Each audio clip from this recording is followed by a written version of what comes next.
All right, welcome back to the Florida Poly Virtual Game Expo. If you guys are just joining us, you can play all of these games on itch.io. I'm here with Michael, Nicholas, and Cameron, and they have a game that I might just have to call bull on, but I'm going to let them explain. Yeah, so our game, There's a Bull in My Shop, is about you are playing in the position of a employee of a China shop. And you find out that there is a bull stuck in your shop. And your goal is to try to get the bull out of the shop to the exit while damaging the least amount of inventory and scaring off the least amount of customers as possible within the given time limit. Excellent. So what are some of the hazards? Like how is this mechanic, dig a little deeper into this mechanic of trying to get the bull out of your shop? How do you handle that? So obviously the big one is the bowl itself. Basically, this bowl, you kind of start in this like maintenance closet, and the bowl is in like a caged room. There's like a garage door that opens when you exit the maintenance closet, and he will kind of just patrol around the shop. He just kind of goes to random places until he spots the player, and then he will go into like a charging state where he will basically just charge towards the player, and he'll try his best to kind of keep aiming towards the player, but as the player you're going to want to like try to kind of kite him so that you want to try and guide him to the exit, but if the bull hits the player will lose health. If the bull knocks over china, you'll lose health for each piece of china that breaks. And then there's also additionally, as you'll see in a second, there's some shoppers that roam around the shop, and there's also this teenager kid. The shoppers just kind of randomly patrol and just look at things on the walls, and if the bull is charging the player and gets too close to the shopper will get scared and flee the shop, and you'll lose HP from that as well. The teenager, on the other hand, he doesn't get scared, but he'll spit gum around just like on the ground, and it'll like catch characters, and the bull, anything that steps on it will get stuck there briefly. So Real quick, was that the shopper in the gray shirt? Or yeah, the one in the the like bluish shirt.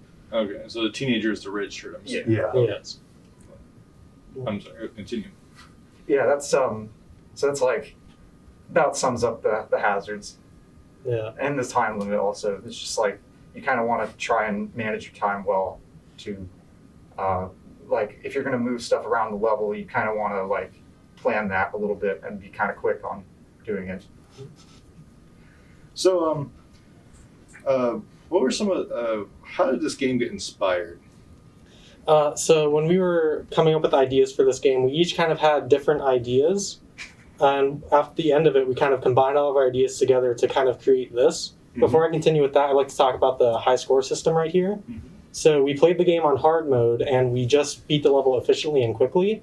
So you now have a new high score to add to a list of high scores as saved to the user. So we'll navigate to the high scores page for level 1, and you'll see that you got a second place high score. It's because we want to encourage the player to kind of come back to the levels to kind of do them better, more efficiently, and things like that. So then going back to what inspired us to make this game, it was just an idea that we thought would be really fun to make, to have a rampaging bull just kind of around a shop, and you have to be kind of careful. No, for sure. So tell me a bit about the process of making the game. How did you go about it?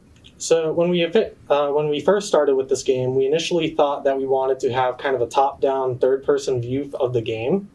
But after a while, just kind of talking back and forth, we decided a first-person view of this game would make the player feel more immersed in their role as an employee of the shop.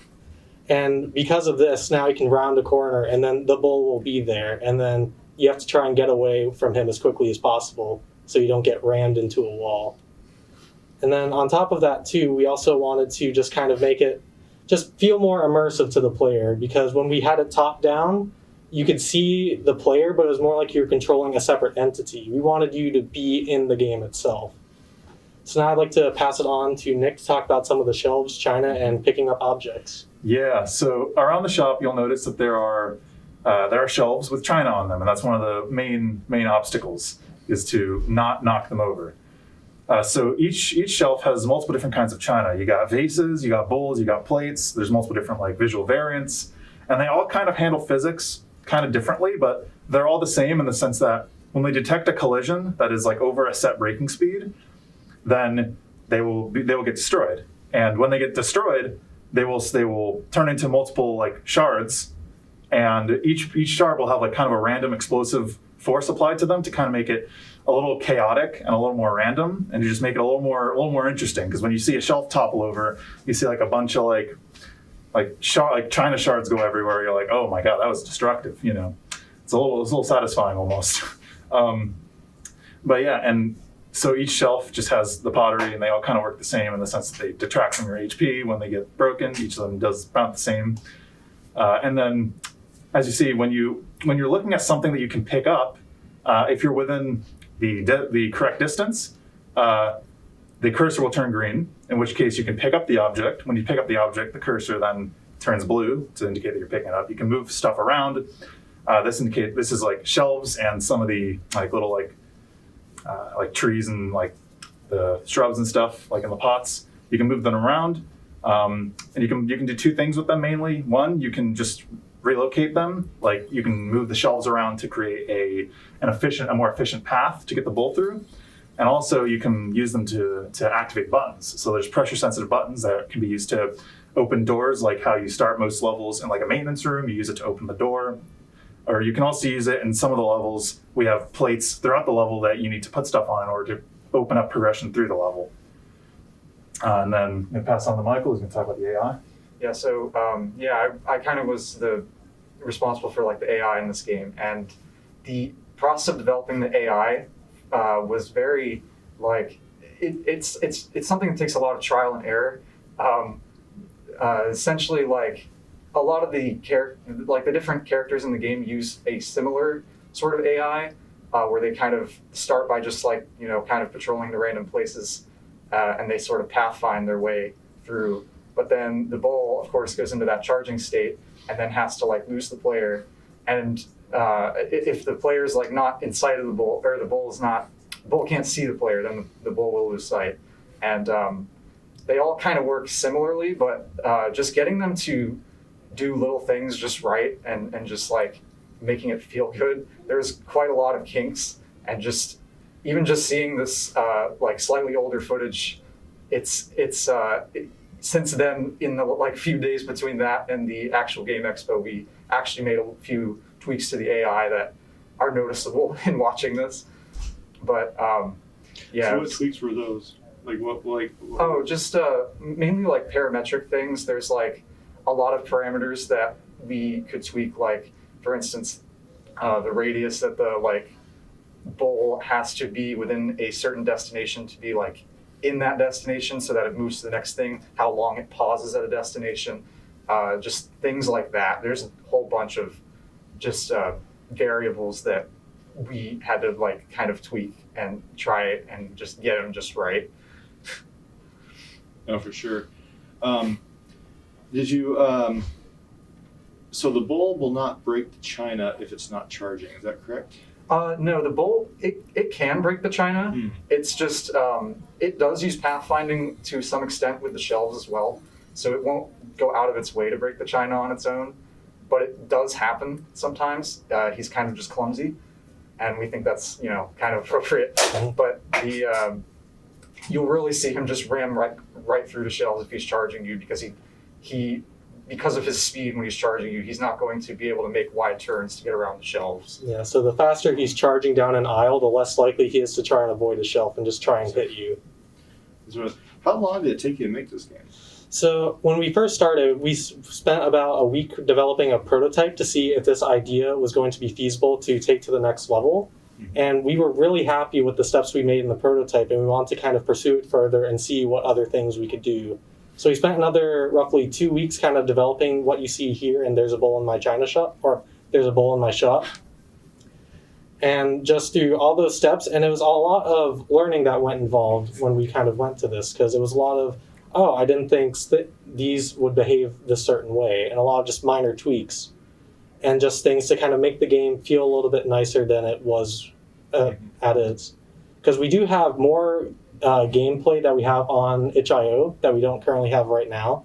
So if you want to check it out, we would really appreciate that. Definitely. And what are some of the assets you made in the game? So some of the assets that we made were some of the things like the camera you just saw there. We had to kind of make ourselves because models that we found were either too complex for the style of our game, or they just didn't really fit for being a security camera. And then other things we had to make, such as the bull animation, we had to kind of learn how to rig and animate a bull and just kind of do that through Maya, a software that we get at Florida Poly. And just other aspects such as some of the sounds were made, the shelves that you see here we made ourselves, as well as the bubblegum splat that you see on the floor. Excellent. If you could do anything different, what would you do? So one thing that we found pretty early in development, like kind of like around like prototype phase, is that the way that we set things up, when you kind of knocked over a shelf, it was really satisfying to just see all the china just like fall and explode, and the destruction was kind of satisfying to just like run around and just destroy everything. So I think if we were to do anything differently, we would experiment with the idea of kind of turning the mechanic on its head to where instead of trying to get out as cleanly as possible, you're placed in an area like an opponent's china shop, and you have to destroy as much stuff as possible and cause the most amount of chaos and havoc in a set time limit. So kind of like a chaos mode, where everything's kind of flipped around, and you are the bull, or like you have to cause the most amount of destruction as possible. So I think like experimenting with those alternate modes could be very interesting. And it can be interesting to see like the bull can naturally go toward the exit, and you got to go and swat it. Yeah. You got to keep it in the shop. I could see that. So what have you learned in making the game? So I think like the biggest thing is just the feeling of how long it takes to make a game, even just with like a fairly simple mechanic. Just everything that you think could possibly go wrong is going to go wrong. Everything that you don't think is going to go wrong is also going to go wrong. And it's indescribable, just like how hard it is to get to that like final finished product. And I think it's something you can only really experience. And I think we all just got like a very strong taste of that in making this game. That's true. So that's like definitely the biggest thing. Would you do anything different? Now that you had this experience, you're going to go forward and make Bull and China Shop 2. What are you going to do different? I think some of the things that could be done differently is I think we did a really good job of planning when we were setting up what to do with our game, such as some of the software engineering documents. But then when we were making it, we realized that some things were kind of excessive, or we actually needed more variables than needed. So now that we have experience and some things that need to be included as well, we can do a better job of optimization.